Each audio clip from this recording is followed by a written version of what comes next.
double time speed, whatever. And Carlos is playing, he can play fast, but he's not really a shredder like Neil can be. Carlos is very fluid, very eloquent, very simple as well.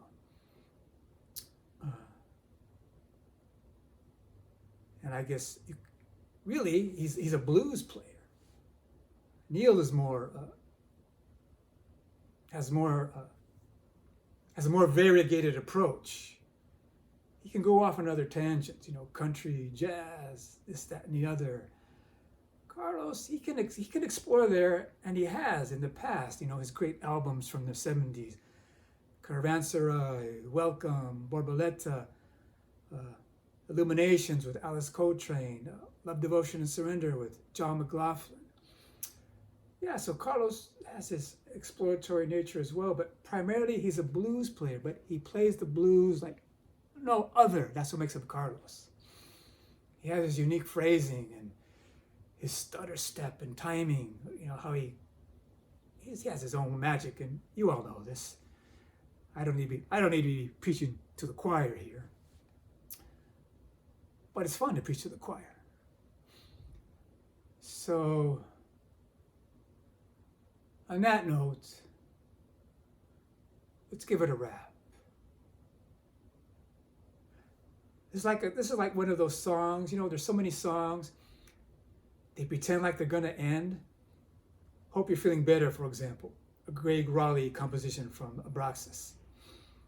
That's like, I read where Carlos said, Greg presented that song to him, and Carlos' response was, okay, you got this rock and roll tune, influenced by the British invasion, cool. You want me to plug into my Gibson into a Marshall amp? Cool. Want me to crank it? Cool. I can do that. That's what he did, and that's what he gave on that cut. By the way, Neil Schon was in the studio for the Abraxas recording. And some of the musicians in the band were lobbying for him to be, on record, right? On the album. But Fred Cotero, the producer, said, no. That's for another day. We want Carlos, and Carlos only, on Abraxas. So there is on YouTube, it's taken from the Abraxas Gold release, I think. But there is that cut where on Hope You're Feeling Better, or is it Mother's Daughter? No, it's Mother's Daughter. Another Greg Raleigh tune where on the outro, Carlos is on the outro, wailing. But Neil joins in too, and you can hear the both of them. But like Fred Cotero said, no, Neil's great, but he's not going to be on this album. We want Carlos and Carlos only. Of course, Neil appears in the next album, Santana 3, or Man with Outstretched Hand, Psychedelic Man. So this video is like one of those songs that pretends to end, but doesn't quite end. Like Hope You're Feeling Better. They go to the very end, hammering it out, and then it seems to come to an end, and there's silence,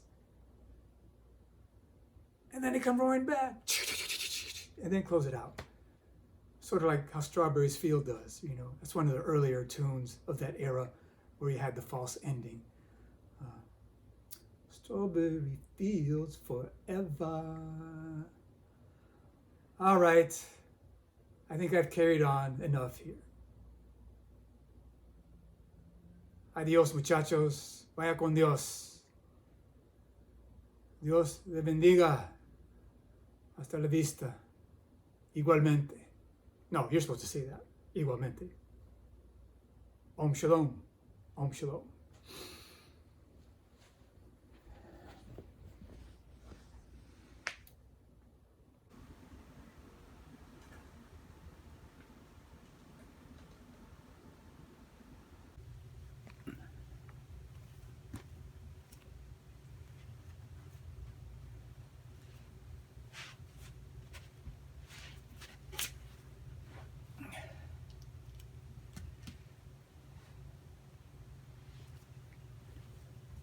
All right.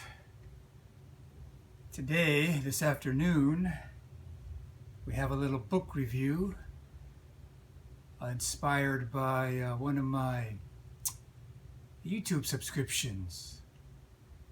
I'll post her link down below. She's got some enjoyable, interesting material, and she inspired me to commence with a book review. So here will be my first one. The one and only Memoirs of Billy Shears. Familiar face, no?